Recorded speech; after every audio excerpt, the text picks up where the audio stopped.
邮轮界发生的重磅新闻，每一条都有可能会影响未来的邮轮市场和你的邮轮旅行体验。自 COVID 疫情之后，首次邮轮公司大规模的取消邮轮航次。2025年度最新的20万吨邮轮 MSC World America 疯狂的宣传全球首家海上顶级意大利餐厅。那么这间餐厅到底有什么玄机呢？迪士尼邮轮公司最新的 Disney Treasure 在纽约刚刚举行了盛大的邮轮命名仪式，想要订这一条以迪士尼邮轮公司新传的观众们，到底有哪一些邮轮航线你可以选择呢？在疫情之后，回血最快的 Viking Cruise Line 即将要展开它的收购计划。又来啦！整天喜欢搞事情的 Norwegian Cruise Line 就是有整天在节目中提到的那一个无耻的邮轮公司，最近又搞出了大事情。就在刚刚 Norwegian Cruise Line 宣布了取消它在2025年和2026年的41个邮轮航线，其中包括了不少稀有的邮轮航线。这些邮轮航线可是经常会有乘客很早预定的。如果你已经预定了 Norwegian 未来2025年或者是2026年的邮轮航线的话，一定要特别留意下面的内容，看看你订购的邮轮是不是已经被取消了。Norwegian 将会对这一个事件采取什么样的赔偿措施呢？在今天的内容开始之前，EO想花不到1分钟的时间介绍一下EO的私人邮轮旅行顾问的服务。如果对于行程和邮轮的选择、价格啦、季节了、风险呢，还有哪一些特殊的注意事项还是一头雾水的话，不妨考虑一下与EO预约一次1对1的咨询时间。我将根据您的需求和您家人的情况，提供个性化的邮轮旅行建议，让你的旅程更加顺利和愉快之余，不花冤枉钱，不浪费冤枉时间。EO没有任何的邮轮船票销售压力，所以曾经看破不说破的那些重要信息都将倾囊相授，写 email 给我就是那么的简单。聘请EO成为你的私人邮轮旅行顾问，你的旅行路上不迷路。首先受影响的是 Norwegian Jewel 挪威珠宝号邮轮，原定航线从佛罗里达州的 Tampa 出发的加勒比海和巴哈马的航线，自2025年的11月23日至2026年的4月5日之间，总共取消了16个船期。Norwegian Star 挪威之星号原定会前往南美洲 South America 和南极的航线，自2025年的11月20日至26年的4月14日之间，总共它取消了11个航次。Norwegian Dawn 挪威黎明号原计划行走非洲、亚洲，在印度洋上航行的，自2025年的11月2日起至2026年的4月12号之间，总共11个航次被取消了。同时还被取消的是 Norwegian Sun 挪威太阳号原定走南太平洋的航线，2025年8月7日起航的14晚邮轮行程，也因为邮轮公司说要重新部署它的邮轮航线计划而被取消。Norwegian Getaway 挪威逍遥号2026年8月17日、8月21日，虽然取消这2个邮轮航线的原因，大部分的乘客来说都是一个非常扯的理由，但的确邮轮公司是这样说的：原本计划走这个航线的邮轮被私人活动包船了。让我们现在来看一看这家无耻的 Norwegian Cruise Line 是如何处理善后的呢？ 所有你已经交给邮轮公司的钱，无论是定金还是全款，邮轮公司将做出全额的返还，同时额外提供相当于您这一次取消航线的船票的10%的金额，作为未来邮轮的抵用券，也就是 Future Cruise Credit。 如果看这一期的观众，你正好刚巧就是被取消航线的受害者之一的话，当你收到邮轮公司的 Future Cruise Credit 的同时，一定要记得看清楚那些小字的 policy 到底还规定了你一些什么，千万不要错过，白白浪费了这些。说完了刚刚那个让人非常不期待的邮轮新闻，我们现在来说说让大家兴奋和期待的内容吧。MSC 地中海邮轮公司最新的邮轮 MSC World America 它将于2025年的4月份首航。已经订购了 World America 的乘客肯定已经收到了铺天盖地的关于这一条邮轮的介绍，号称这是一场舌尖上的意大利美食之旅。那这到底是为什么呢？很多搭过 MSC 的乘客都普遍反映 MSC 的食物实在是有点一般般的情况下，为什么这一次 MSC 这么大手笔的来宣传它在邮轮上的这一间餐厅，名字叫做 Italy。 这个名字来自于 Eat Italy 这2个词的缩写。自2007年于意大利的都灵开创这间餐厅以来，已经迅速的成为全世界知名的意大利美食品牌之一。无论是欧洲、美洲还是亚洲，它都有门店，并且每一家门店生意都相当的好。它以推广意大利饮食文化和提供高品质的美食而闻名，而如今它首次登上了邮轮，那当然作为意大利本土品牌的 MSC 就占尽了优势，让每一位乘客都能在整个航行中享受正宗的意大利美食。当然，无论这条船是不是会走意大利，你都可以在邮轮上享受到最正宗的意大利美食盛宴。这么一间有名的餐厅上了 MSC， 一定是一间付费餐厅了。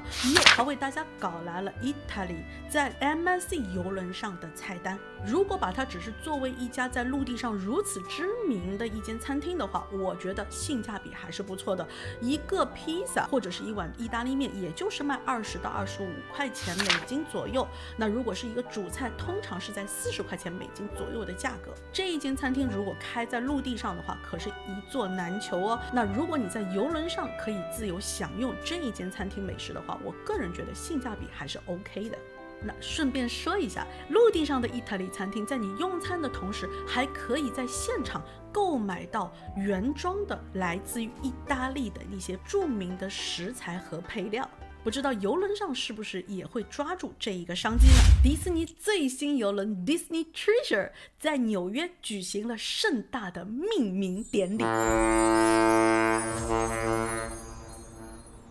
It's always a challenge bringing a great story to life. Great characters, places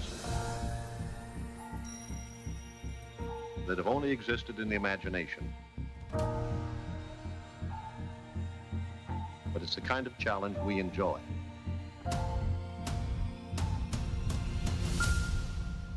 Maybe I can show you what I mean.作为全世界最有仪式感的邮轮公司，迪士尼邮轮的命名仪式可谓是老少皆宜，可看性非常的强。活动现场超过1000架的无人机编队升空，点亮了纽约的夜空，展示了多部迪士尼的经典著作的场景，包括阿拉丁、幽灵公馆、莫阿娜和 Coco， 每一幕都仿佛带我们进入一个魔法世界，让观众身临其境。同样，作为命名仪式，比起放烟花和砸香槟，我觉得灯光秀要来得环保得多了。但邮轮不就应该是在建造之初就已经被命名好了吗？借 Disney Treasure 的命名仪式来跟大家科普一下了。邮轮的命名仪式非常的重要，是每一艘邮轮正式进入运营之前举行的重要的仪式，带有深厚的航海传统和象征的意义，可以追溯到几百年之前，为一条崭新的船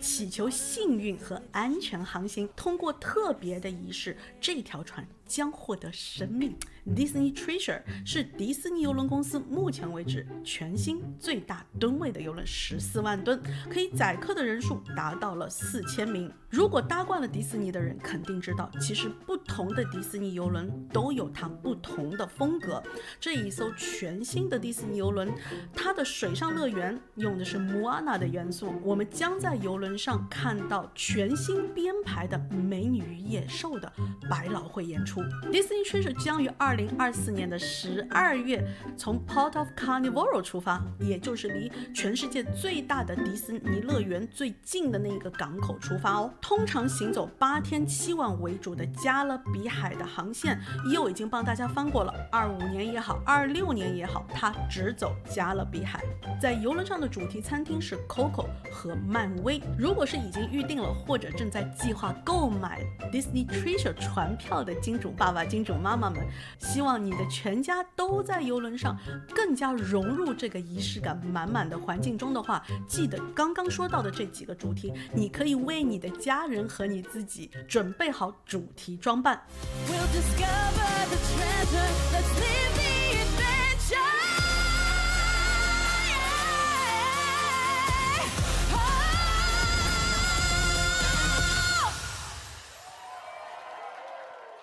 全球知名的维京邮轮公司 Viking 正在积极的评估潜在的收购机会，也有很多的观众都是从EO的节目中了解到，居然还有一家邮轮公司叫做维京邮轮公司，它的船票包括了所有的岸上观光团。虽然它并不适合所有人第一次搭乘邮轮来乘坐，但是通常EO收到的我的观众的反馈都是不虚此行。OK， 维京邮轮公司已经是过去几年拿奖拿到手软的邮轮公司了，它一直专注于高端的河轮与海上探险邮轮的品牌定位而著称，所以未来的收购计划也应该是会符合它品牌的核心价值，继续去关注那些比较成熟的旅客和文化探索更注重于上岸观光需求的乘客。真的非常有可能你现在预定的未来的某一个邮轮航线在出发的时候已经发现换了老板了。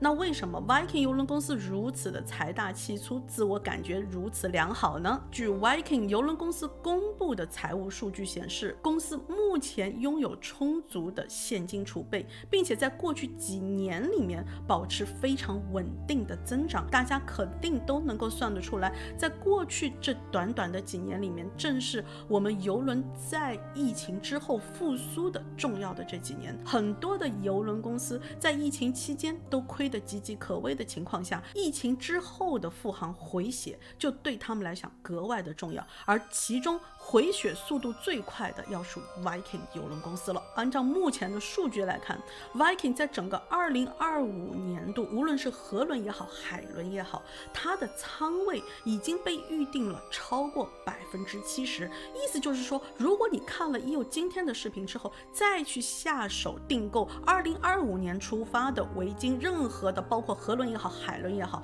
你捡到的应该是剩下那30%了。这家平时坚决不贱卖船票又不接受未成年人登船的邮轮公司，